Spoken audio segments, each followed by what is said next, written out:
बहुत बहुत स्वागत है आपके अपने channel triple C wifi study पर। तो चलिए स्टार्ट करते हैं आज के इस क्लास को। जो भी साथी क्लास में आ चुके हैं आप सभी को गुड इवनिंग। आज की इस क्लास में चैप्टर नंबर 6 का पार्ट नंबर 2 डिस्कस करेंगे। और वैसे तो आज सैटरडे है क्योंकि सैटरडे को क्लास नहीं होती है, बट हम कल आपको फ्राइडे को क्लास नहीं करा सके थे। सो उसी क्लास को हम आज डिस्कस करेंगे और इसके बाद फिर अगली क्लास आपकी आगे होगी। ठीक है, तो सैटरडे और संडे ऑफ रहती है, लेकिन फ्राइडे की क्लास नहीं हो पाई थी, सो उस क्लास को हम आज यहाँ पर डिस्कस करेंगे। चलिए चैप्टर 6 का सेकेंड पार्ट डिस्कस करेंगे। इससे पहले चैप्टर 6 का पार्ट 1 हमने डिस्कस किया था आप सबके साथ में।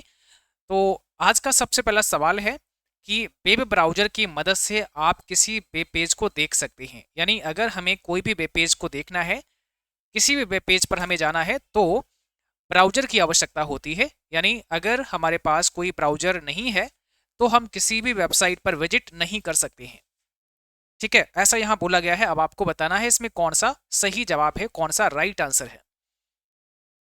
चलिए फटाफट से बताइए इसमें कौन सा करेक्ट आंसर आपका हो जाएगा।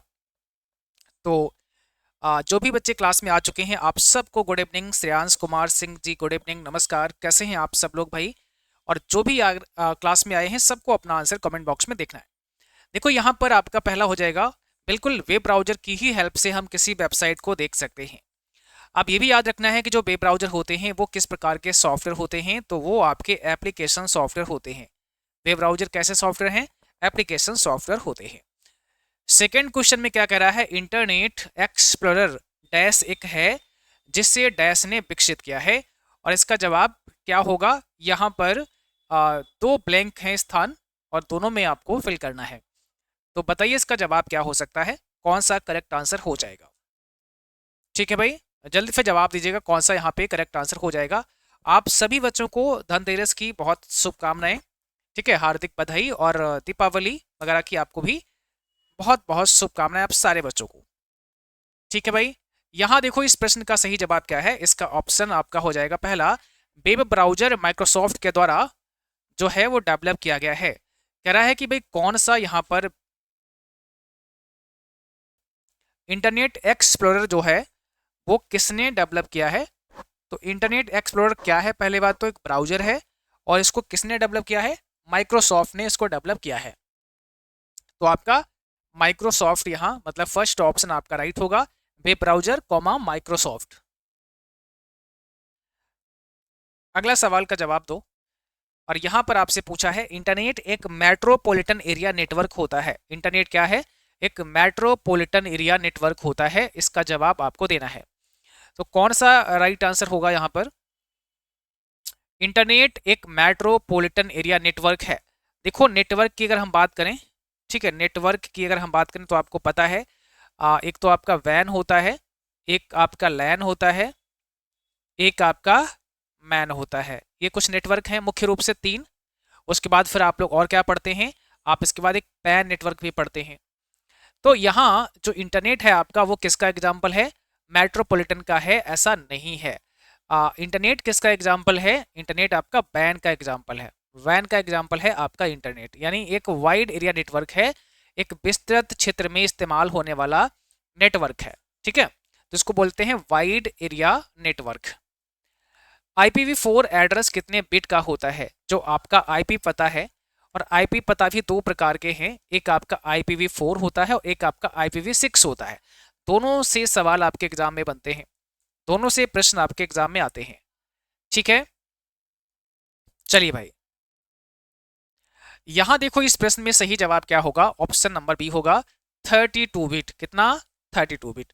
आपको याद रखना पड़ेगा IPv4 पता होता है 32 बिट का और IPv6 कितने का होता है, 128 बिट का होता है, 128 बिट का होता है। ठीक है, ये आपको याद रखना है।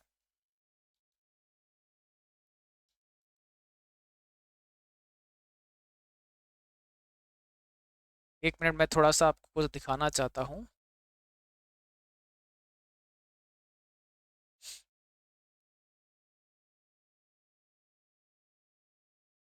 चलिए, तो यहाँ पर जो है आपका एक तो IPv4 एड्रेस हो गया और दूसरा 6 हो गया। थोड़ा सा इसमें एक चीज़ और याद रखना है आपको, मैं भी आपके सामने प्रस्तुत करता हूँ।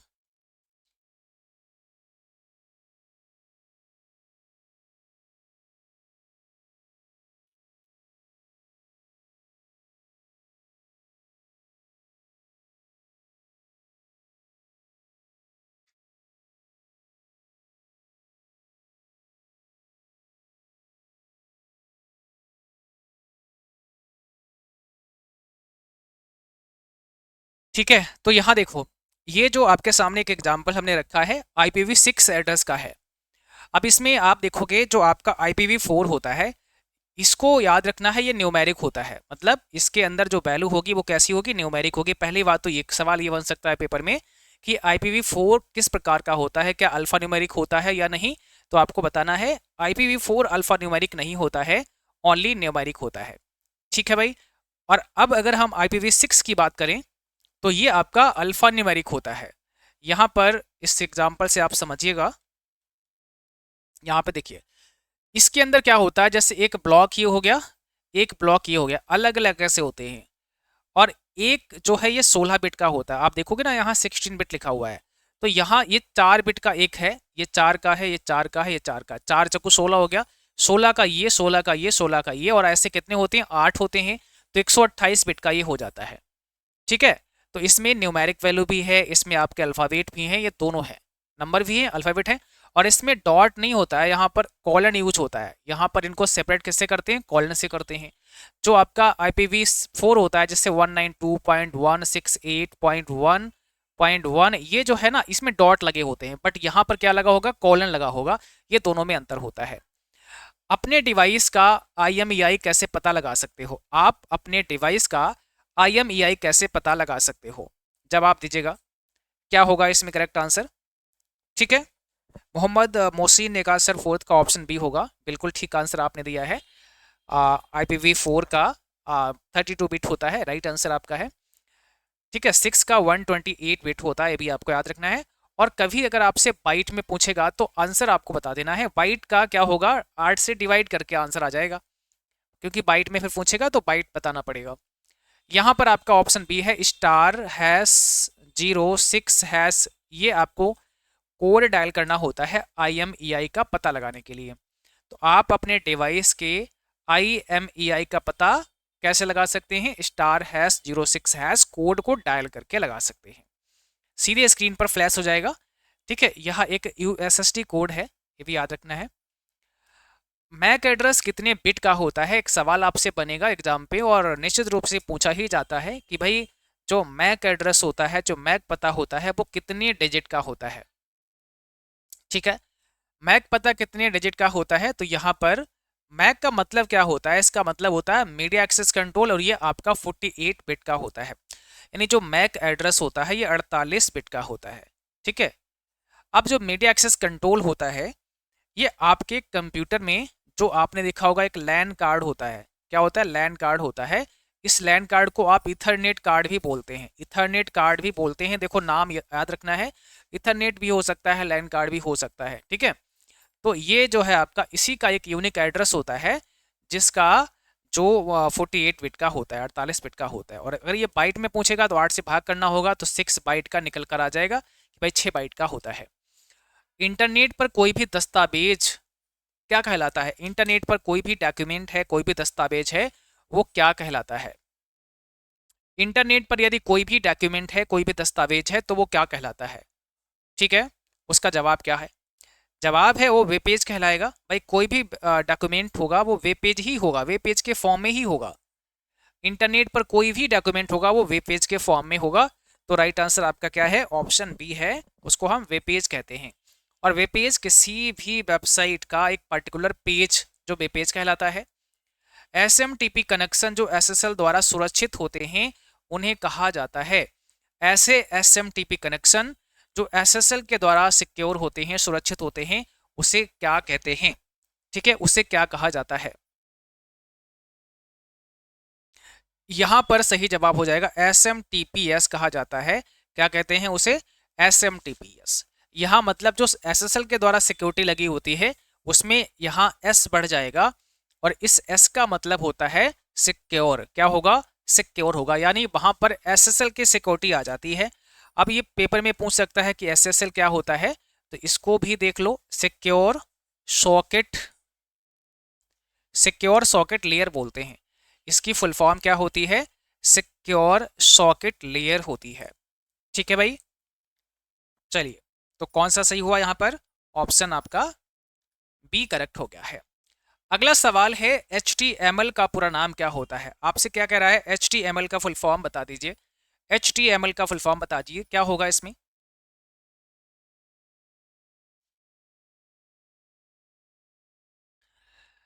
देखो यहाँ पर अगर हम बात करें, यहाँ पर अगर हम बात करें HTML की, तो इसको बोलते हैं हाइपर टेक्स्ट मार्कअप लैंग्वेज। क्या बोलते हैं? हाइपर टेक्स्ट मार्कअप लैंग्वेज के नाम से इसको जानते हैं। तो आपका पहला ऑप्शन करेक्ट हो जाएगा। ठीक है। आप सब जानते हैं कि किसी भी वेबसाइट, कोई भी वेबसाइट अगर हमें बनानी है, तो किसी भी वेबसाइट को बनाने के लिए जो एक मूल भाषा है, जो एक बेस लैंग्वेज आप कह सकते हैं, वो कौन सी होती है? HTML ही होती है।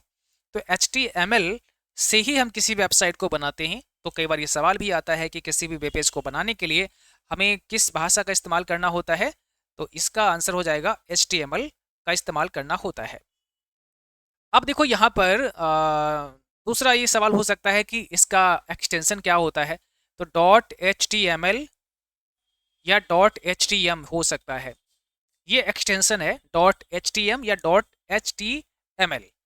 ठीक है, तो ये भी याद रखना है। यहाँ से भी कई सारे क्वेश्चन आपसे अलग अलग बन सकते हैं एग्जाम में। VPN का पूरा नाम क्या होता है? आपको बताना है VPN का फुल फॉर्म क्या है। फटाफट से जवाब दो। VPN का मतलब क्या होगा यहाँ पर?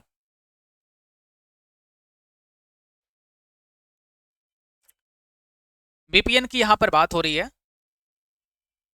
तो यहाँ VPN का मतलब होता है वर्चुअल प्राइवेट नेटवर्क। क्या होगा?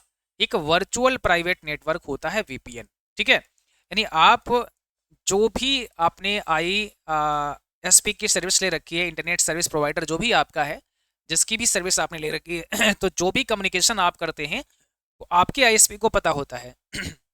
सारा कम्युनिकेशन जो भी होता है वो आपके ISP को पता होता है। ठीक है, अब क्या है, आप यहाँ पर जो VPN है ये एक प्राइवेट नेटवर्क होता है। इसको आप अगर लेते हैं तो आप किस वेबसाइट पर विजिट करते हैं ये आपके ISP को पता नहीं होता है। फॉर एग्जाम्पल, आपने अपने मोबाइल फ़ोन से क्या किया है? CCC-WiFi-Study.com मॉक टेस्ट देने के लिए आपने वेबसाइट पर विजिट किया है। तो आप अपने मोबाइल फ़ोन में जैसे ब्राउजर में ये टाइप करेंगे तो वो इन्फॉर्मेशन पहले पहुंचेगी आपके ISP के पास में, जो आपका इंटरनेट सर्विस प्रोवाइडर है उसके पास पहुंचेगी, और उसको पता रहेगा कि आप इस वेबसाइट से कनेक्ट हैं। ये बात इसको पता है। लेकिन अगर आपने VPN का कनेक्शन ले रखा है तो यहाँ VPN के माध्यम से जब आप किसी वेबसाइट पर जाते हैं तो इस ISP को केवल ये पता होगा कि आप इस वाले VPN पर गए हैं, मतलब इसके थ्रू आप इस VPN से कनेक्ट हुए हैं। फिर ये VPN के थ्रू आप आगे बढ़े हैं और आप पहुंचे हैं CCC-WiFi-Study.com पर। तो इस ISP को केवल इतना ही पता होगा कि हाँ भाई आप इस VPN से कनेक्ट हैं, और उस VPN से फिर आगे कहाँ गए हैं ये बात इनको नहीं पता होगी। इसलिए इसको कहते हैं वर्चुअल प्राइवेट नेटवर्क कहते हैं। तो ये एक प्राइवेट नेटवर्क होता है। लेकिन हमेशा याद रखना है, कभी भी आपको बहुत सारे फ्री VPN सर्विस प्रोवाइडर भी हैं जो फ्री में ही VPN के सर्विस प्रोवाइड करते हैं। तो आप सोचेगा कभी भी आपको फ्री वाली सर्विस नहीं लेनी है। पहली बात तो इसका इस्तेमाल ही नहीं करना है। बट अगर आपको लगता है कि इसकी नीड है, ज़रूरत है, आपको हाई सिक्योरिटी चाहिए, तो ऐसे में आपको कभी भी फ्री VPN यूज नहीं करना है। एक अच्छा पेड VPN ही इस्तेमाल करना है, क्योंकि आप समझते हैं फ्री में तो डेटा को कोई आपका जो है वो इनक्रिप्ट नहीं करेगा, है ना। वो तो डेटा की जानकारी ही अपने अपने पास स्टोर कर लेगा। ठीक है, तो वो हमें नहीं करना है। फिलहाल आपको ये समझना है कि VPN क्या होता है। इसको वर्चुअल प्राइवेट नेटवर्क कहते हैं, और ये एक प्रकार से एक प्राइवेट नेटवर्क होता है। ये सवाल भी कई बार पेपर में आता है, किस प्रकार का है? तो प्राइवेट नेटवर्क होता है। अगला सवाल है URL से आप क्या समझते हैं? URL से आप लोग क्या समझते हैं? ठीक है भाई, देखो अगर हम URL की बात करें, ठीक है भाई, अगर हम URL की बात करें, इसको बोलते हैं uniform resource locator. Uniform resource locator होता है। आपने देखा होगा, आप किसी भी व्यक्ति को जब कोई लिंक शेयर करते हैं, ठीक है, जैसे मान लिया यूट्यूब पर कोई सेशन हो रहा है, आपने कहा चलो हम अपने दोस्त को भी भेज देते हैं, वो भी पढ़ लेगा। तो आपने वो लिंक शेयर किया अपने किसी फ्रेंड को, वो लिंक ही क्या कहलाता है? URL कहलाता है। आप किसी वेबसाइट पर थे जहां पर आप मॉक टेस्ट दे रहे थे, आपने उसका लिंक शेयर कर दिया है किसी दोस्त को, वो आपका एक URL ही कहलाएगा। इसको बोलते हैं यूनिफॉर्म रिसोर्स लोकेटर, यानी जो रिसोर्स है उसको लोकेट करेगा, और ये यूनिक होता है। यानी जो भी URL आप सेंड करेंगे वो यूनिक रहेगा, अलग रहेगा, एक सा नहीं हो सकता है, दो एक समान नहीं हो सकते हैं। URL हमेशा यूनिक रहेगा। इंटरनेट से जुड़े प्रत्येक कंप्यूटर में होना जरूरी है। इंटरनेट से जुड़े प्रत्येक कंप्यूटर में किसका होना जरूरी है? जवाब दीजिएगा। इंटरनेट से जुड़े प्रत्येक कंप्यूटर में किसका होना जरूरी है? गुड इवनिंग भाई Arun Kumar ji, Arun Singh, Arun Kumar ji good evening. Class में आपको डेली आना है और 5 PM पर क्लास में आपको ज्वाइन होना है। डेली 5 PM पर क्लास आपकी होती है मंडे टू फ्राइडे, तो आपको 5 PM पर क्लास में कनेक्ट होना है। यहाँ पर सही जवाब क्या है? ऑप्शन सी है। एक विशिष्ट आईपी एड्रेस की आवश्यकता होती है, आप यूं कह सकते हैं एक यूनिक आईपी एड्रेस की आवश्यकता होती है। एक यूनिक आईपी एड्रेस की आवश्यकता होती है। ठीक है, इंटरनेट से जुड़े प्रत्येक कंप्यूटर में एक यूनिक आईपी एड्रेस होता है। आपका सही जवाब है ऑप्शन नंबर सी। ठीक है, जैसे आप किसी वेबसाइट पर गए हैं तो आपकी डिवाइस का एक यूनिक आईपी एड्रेस होगा। ठीक है, उसी से आप कनेक्ट हो पाओगे। तो आप जब भी किसी वेबसाइट पर विजिट करते हैं तो आपका आईपी एड्रेस वहां पर पहुंचता है कि भाई कौन सी डिवाइस है ये। ठीक है ना, तो आईपी है। जैसे आप किसी को कॉल करते हैं तो कॉल करने पर क्या होता है? आपका मोबाइल नंबर पहुंचता है। आपने किसी व्यक्ति को कॉल किया तो आपका नंबर वहां स्क्रीन पे पहुंचेगा कि भाई इस नंबर से कॉल आ रही है। ऐसे ही ऑनलाइन जो सिस्टम आपस में इंटरनेट से कनेक्ट होते हैं तो उनका अपना अपना एक आईपी एड्रेस होता है, उसी से पता लगता है कि कौन सा सिस्टम जो है कनेक्ट हुआ है। तो एक यूनिक आईपी एड्रेस होना चाहिए। राइट आंसर सी है। निम्न में से कौन सा प्रोटोकॉल विभिन्न होस्ट के बीच ईमेल की सुविधाएं प्रदान करता है? कौन सा ऐसा प्रोटोकॉल है जो विभिन्न होस्ट के बीच ईमेल की सुविधाएं प्रदान करने का काम करता है? क्या होगा इसमें करेक्ट आंसर? फटाफट से जवाब देना है सारे बच्चों को जो भी क्लास में है। क्या होगा इसमें करेक्ट आंसर?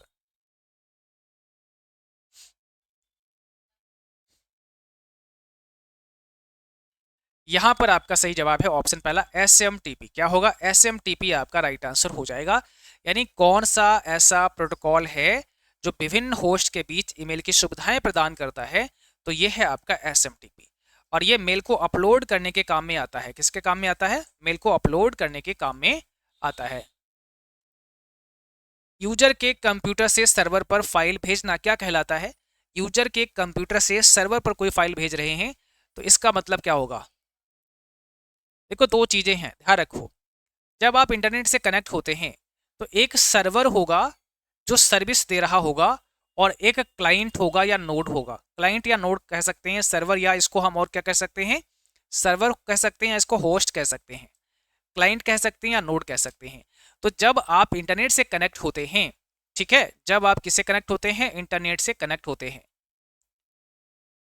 तो यहां पर आप ध्यान रखिए एक सर्वर और एक क्लाइंट होगा। सर्विस दे रहा है, एक सर्विस ले रहा है। यूजर के कंप्यूटर से जब सर्वर पर फाइल ट्रांसफर होती है, यूजर से कोई फाइल सर्वर पर भेज रहे हो, इसको बोलेंगे अपलोडिंग। जैसे आप ना फेसबुक पर कोई वीडियो अपलोड कर रहे हैं, आप यूट्यूब पर कोई वीडियो अपलोड कर रहे हैं, इसका मतलब सर्वर पर चीज़ें जा रही हैं। और अगर वहाँ से कोई आप वीडियो डाउनलोड कर रहे हैं अपने सिस्टम में, तो इसका मतलब हुआ कि सर्वर से चीज़ें डाउनलोड हो रही हैं। तो एक अपलोड होना और एक डाउनलोड होना, आप कहेंगे यहाँ पर अपलोडिंग होगा।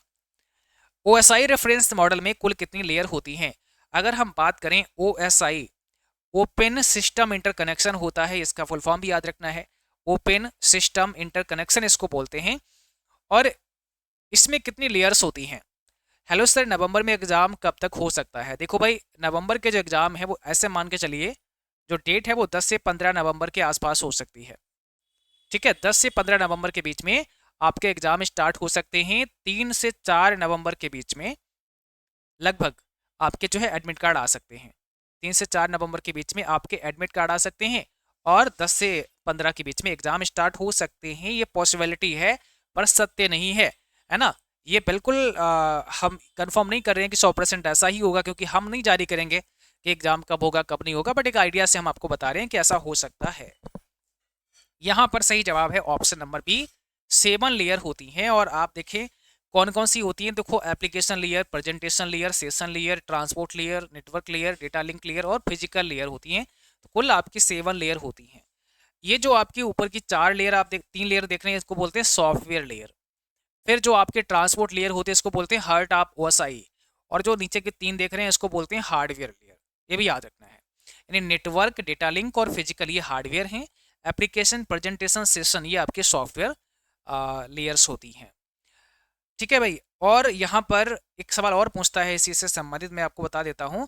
उसमें पूछेगा कि TCP/IP में कितनी लेयर होती हैं? TCP/IP मॉडल में कितनी लेयर होती हैं? तो यहाँ पर जो लेयर्स आपकी हैं वो 4 होती हैं।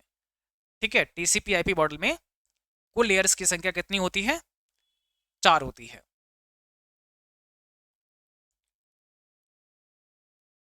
ठीक है, यहाँ पे हम कंफ्यूज हो गए, मुझे लगता है 4 होती हैं, 3 होती हैं।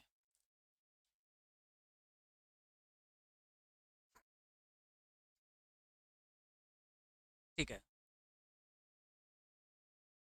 तो ये भी याद रखना है, आपसे कई बार पूछता है पेपर में कि टीसीपी आईपी में कितनी लेयर्स होती हैं, तो 4 होती हैं। और इसको क्या बोलते हैं? ये ट्रांसमिशन कंट्रोल प्रोटोकॉल होता है। Transmission control protocol, internet protocol, ये पूरा इसका नाम होता है। यानी टीसीपी आईपी क्या करता है? एक तो होगा ट्रांसमिशन कंट्रोल करेगा, यानी जब आप किसी वेबसाइट पर विजिट करते हैं तो जो ट्रांसमिशन होगा उसको कंट्रोल करेगा। और आईपी मतलब इंटरनेट प्रोटोकॉल, आपको जाना कहाँ है, किस वेबसाइट पे जाना है, आपको लेकर जाएगा। ठीक है, यानी कह लो कि ये रास्ता बताएगा कि आपको जाना कहाँ है, और ये कैसे जाना है उसको सही करेगा। ट्रांसमिशन कंट्रोल प्रोटोकॉल है। ट्रांसमिशन को कंट्रोल करने के लिए टीसीपी काम करता है, और इंटरनेट प्रोटोकॉल आपको वहां लेकर जाएगा जिस वेबसाइट पर आपको विजिट करना होता है, तो इसको साथ में रखा गया है टीसीपी आईपी, यानी transmission control protocol, internet protocol. ठीक है, और इसमें कुल लेयर की संख्या 4 है। अगला सवाल देखो, लैन का पूरा नाम क्या होता है? आपको ये समझाना है कि भाई लैन का क्या मतलब होगा, लैन का फुल फॉर्म क्या होगा, बताइए। ठीक है भाई, जल्दी से जवाब दो, लैन का क्या मतलब हो जाएगा यहाँ पर, सही जवाब बताइएगा।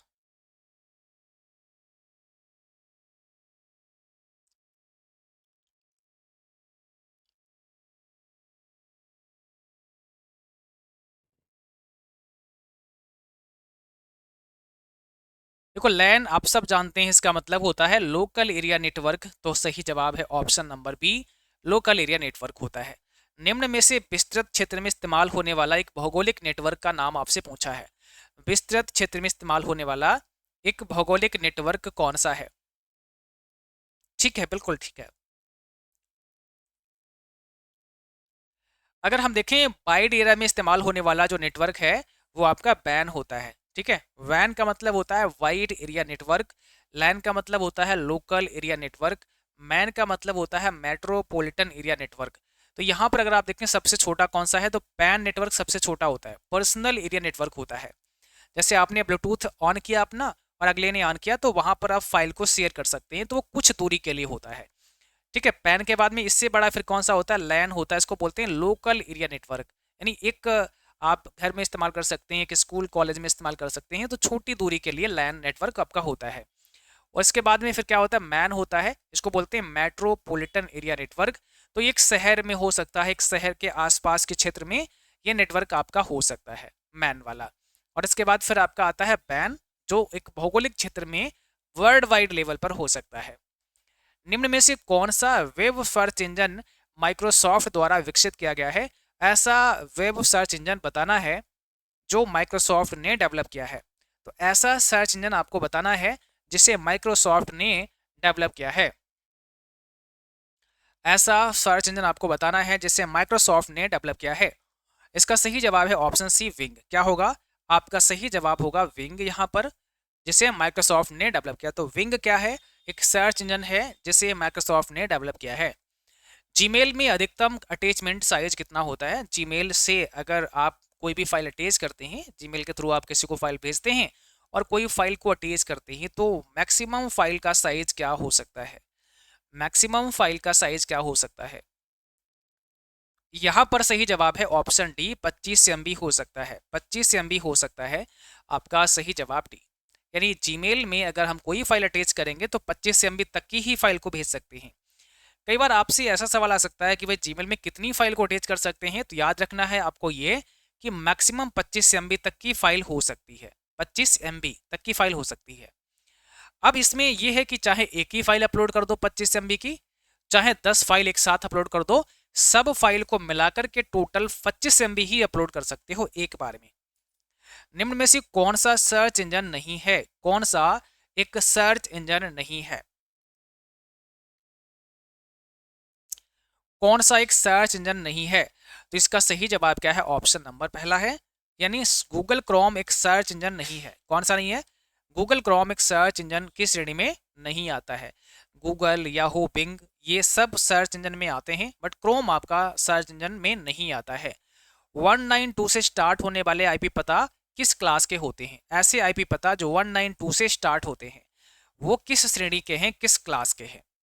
192 से स्टार्ट होने वाले जो एड्रेस होते हैं वो किस क्लास के होते हैं? जवाब दीजिएगा। 192 से स्टार्ट होने वाले जो आईपी पता है वो हैं क्लास नंबर सी के। किस क्लास के हैं? सी क्लास के हैं। अब आप देखो यहाँ ए क्लास में कौन होगा? 0 से 127 के बीच में। बी क्लास में कौन होगा? 128 से 191 के बीच में। सी क्लास में कौन होगा? 192 से 223 के बीच में। डी क्लास में कौन होगा? 224 से 239 के बीच में। ई क्लास में कौन होगा? 240 से 254 के बीच में। तो अगर अब हम यहाँ लिखें कि 192 से शुरू हुआ तो कौन से क्लास का हुआ? तो देखो सी क्लास में 192 से लेकर 223 के बीच में कोई भी पता स्टार्ट होता है वो आपको हो गया सर सी क्लास का होगा। 24 से 39 के बीच में कोई शुरू होगा तो डी क्लास का होगा। ऐसे ही सबको आपको चेक कर लेना है। अगला सवाल है कि जो आपका मैक एड्रेस होता है उसमें कितने डिजिट होते हैं? How many digits are there in MAC address? जो आपका मैक पता है उसमें कितने डिजिट्स होते हैं? तो कितने डिजिट्स होते हैं आपको जल्दी से जवाब देना है। इसमें कौन सा सही जवाब है, कौन सा आपका राइट आंसर है? सही जवाब है ऑप्शन सी, 12 डिजिट होते हैं। कितने होते हैं? 12 डिजिट होते हैं, यानी 12 अंकों का एक हेक्साडेसिमल नंबर होता है मैक एड्रेस। WWW यानी वर्ल्ड वाइड वेब का आविष्कार किसने किया था? वर्ल्ड वाइड वेब का आविष्कार किसके द्वारा किया गया है? ठीक है भाई, जल्दी से बताओ यहाँ वर्ल्ड वाइड वेब का आविष्कार किसके द्वारा किया गया है? इसमें कौन सा सही जवाब हो जाएगा, कौन सा राइट आंसर आपका बन जाएगा? तो यहां पर सही जवाब है टिम बर्नर्स ली। कौन सा है? टिम बर्नर्स ली के द्वारा वर्ल्ड वाइड वेब का आविष्कार किया गया है। Tim Berners Lee. एक वर्ल्ड वाइड वेब नाम से ब्राउजर भी है, इसको याद रखना है। इसको जब लिखते हैं तो ऐसे लिखते हैं वर्ल्ड वाइड और वेब, ये ब्राउजर है आपका, और वर्ल्ड वाइड वेब ये ऐसे लिखते हैं। ठीक है भाई तो दुनिया का सबसे पहला ब्राउजर भी वर्ल्ड वाइड वेब नाम से ही था, लेकिन क्योंकि अब इसमें और इसमें कोई अंतर नहीं कर पा रहे थे आप लोग, वर्ल्ड वाइड वेब और वर्ल्ड वाइड वेब की स्पेल सेम थी, तो इसका नाम बदलकर क्या रखा है? नेक्सस रख दिया है। इसका नाम जो है वो बदलकर नेक्सस रख दिया गया था। तो वर्ल्ड वाइड वेब का नाम चेंज हुआ और नेक्सस हो गया। तो यहाँ ऑप्शन पहला है टिम बर्नर्स ली। निम्न में वेब सर्विसेज कौन कौन सी हैं? आपको क्या बताना है कि भाई कौन कौन सी वेब सर्विसेज हैं?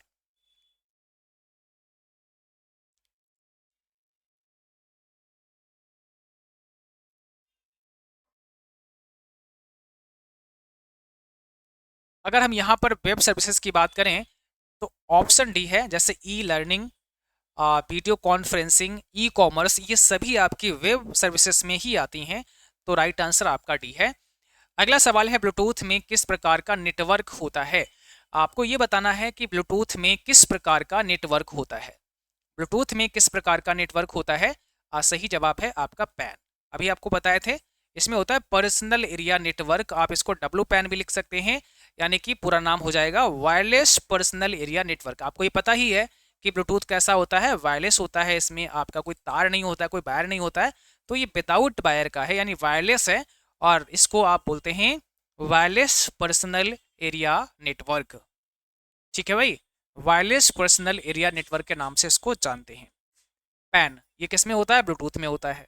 तो आज के सेशन में इतना ही रखेंगे, और आप सब अपने मॉक टेस्ट भी करते रहें। मॉक टेस्ट कहाँ से देंगे? www.ccwifi.com से आप अपने मॉक टेस्ट भी कर सकते हैं। बाकी देखो, मैं कुछ और चीज़ें आपको समझा दूं। आपका जो बैच है वो नवंबर 2025 वाला बैच है, यानी आपके जो एग्ज़ाम्स हैं वो नवंबर में होने वाले हैं। आई होप सारे बच्चे ऐसे हैं जो नवंबर में ही एग्ज़ाम देंगे। ठीक है भाई तो अब क्या है, अभी तक हमने जितने भी थ्योरी क्लास आपको करवाए हैं, थ्योरी क्लास जो भी हमने अभी तक आपको करवाए हैं, आई होप आपने सारे अच्छे से इनको कंप्लीट कर लिया होगा। और इसके बाद अभी तक जो लाइव सेशन के अंदर हमने, जो लाइव क्लास के अंदर आपको जो हमने MCQ करवाए हैं, अभी तक जितने भी क्लासेस हुए हैं शायद आपने सारे कंप्लीट कर लिए होंगे। देखो ये क्लास आपके लिए सबसे इंपॉर्टेंट है, क्योंकि ये जो थ्योरी क्लास हैं ये आपको कहीं यूट्यूब पर देखने को नहीं मिलेंगे। हमारे कोई भी थ्योरी सेशन यूट्यूब पर नहीं होते हैं, वो सारे हमारे पेड कोर्स के अंदर ही चलते हैं। तो अगर आपने अच्छे से थ्योरी क्लास कवर किया है, ठीक है, अच्छे से सारा कुछ पढ़ा है, तो ही फ़ायदा है कि आपने बैच लिया है। क्योंकि आप अगर ऐसा करते हैं कि आप थ्योरी क्लास नहीं देखते हैं और आप केवल लाइव ही देखते हैं, तो बहुत कुछ रह जाएगा। ये ध्यान रखो हमेशा, क्योंकि लाइव क्लास में क्या होता है, लाइव क्लास में केवल आपके ऑब्जेक्टिव क्वेश्चन की प्रैक्टिस होती है, और प्रैक्टिस की कोई लिमिट नहीं है। आप जितना कर सकते हैं उतनी प्रैक्टिस करते रहिए। प्रैक्टिस आपको बराबर करते रहना ही है, लेकिन क्योंकि कॉन्सेप्ट भी समझना पड़ेगा, तो थ्योरेटिकल पढ़ना बहुत ज़रूरी है। चाहे वो आपका लिब्रो ऑफिस हो गया हो, चाहे इंटरनेट का पार्ट हो, चाहे फंडामेंटल हो आपका, है ना, तो सारे टॉपिक आपको थ्योरेटिकल भी पढ़ना जरूरी है। और ये ही हमारे पेड कोर्स की खासियत है। आपने देखा होगा जो अभी रिजल्ट्स आए हैं, जो भी बच्चा पढ़ा है और जिनके अभी रिजल्ट्स आए हैं, जिनके एग्जाम्स हुए हैं, आप हमारा चाहे यूट्यूब चैनल पर जाके कमेंट सेक्शन चेक कर लो, या फिर जो बच्चों ने मुझे व्हाट्सएप किया है, ईमेल किया है, तो वहाँ पर भर भर कर ये मैसेज आ रहे हैं कि सर जो भी आपने पढ़ाया वो सब हमारा हुआ एग्जाम के अंदर, लेकिन कंडीशन क्या है, अगर कोई पढ़ेगा ही नहीं तो संभव नहीं है। और ऐसा भी मत करो कि भाई मान लिया आपने कहा सर हमने तो पढ़ा है बट मेरा फिर भी नहीं हुआ, तो अगर आपने केवल एमसीक्यू क्लास कर ली है तो कैसे हो सकता है। सोचो आप एक जो सेशन है केवल एमसीक्यू के, अगर मान लिया आपने 50 क्वेश्चन तैयार कर लिए, 100 क्वेश्चन तैयार कर लिए प्रत्येक चैप्टर से, तो भी पॉसिबल नहीं है। क्योंकि यहाँ पर ना प्रश्नों का तो भंडार होता है, कोई भी प्रश्न बहुत सारे बनाए जा सकते हैं। हम उसके पीछे का जो है ना थ्योरी है वो समझते हैं, तो अपने आप आंसर हमारा ऑटोमेटिकली आ जाता है, क्योंकि हमें सब पता होता है। तो थ्योरी को आपको इग्नोर नहीं करना है बिल्कुल भी। मेरा कहने का पर्पज से केवल इतना है, थ्योरी इग्नोर नहीं करनी है। थ्योरी के साथ साथ में लाइव क्लास आपके होते ही हैं, उनको करना है। और हम जल्द ही आपके यूट्यूब पर भी सेशन को स्टार्ट करेंगे। यूट्यूब सेशन बहुत जल्द होंगे, ठीक है। अब यहाँ पर क्या होगा, यहाँ पे प्रैक्टिस क्लास आपके होंगे, तो ये प्रैक्टिस क्लास भी आपको ज्वाइन करना होगा। तो यूट्यूब के जो प्रैक्टिस क्लास आपके चलते हैं वो 8:30 PM पर चलेंगे, बहुत जल्द समाप्ता, कल परसों से ही हम शुरू कर देंगे। तो ये डेली आपको देखना है, बिल्कुल आपको कोई भी क्लास स्किप नहीं करना है, रेगुलर क्लास करना है। क्योंकि जो भी आपने यहाँ थ्योरी में पढ़ा होगा, हमने वो यहाँ लाइव में डिस्कस किया, और अब और ज़्यादा क्वेश्चंस हम यहाँ भी डिस्कस करेंगे जो नवंबर एग्जाम के लिए होंगे। तो इस विधि से आप पढ़ोगे, और जो हमने आपको मास्टर ई बुक दे रखी है, मास्टर ई बुक जो हमने दे रखी है 1500 क्वेश्चन की, आप उसको रेडी करो, उसकी प्रैक्टिस करो, तो बहुत कुछ तैयार हो जाएगा। और ये सिक्योर, आप ये मान के चलो कि आप आराम से एस ग्रेड ले सकते हैं, ए ग्रेड ले सकते हैं, या बी ग्रेड ले सकते हैं।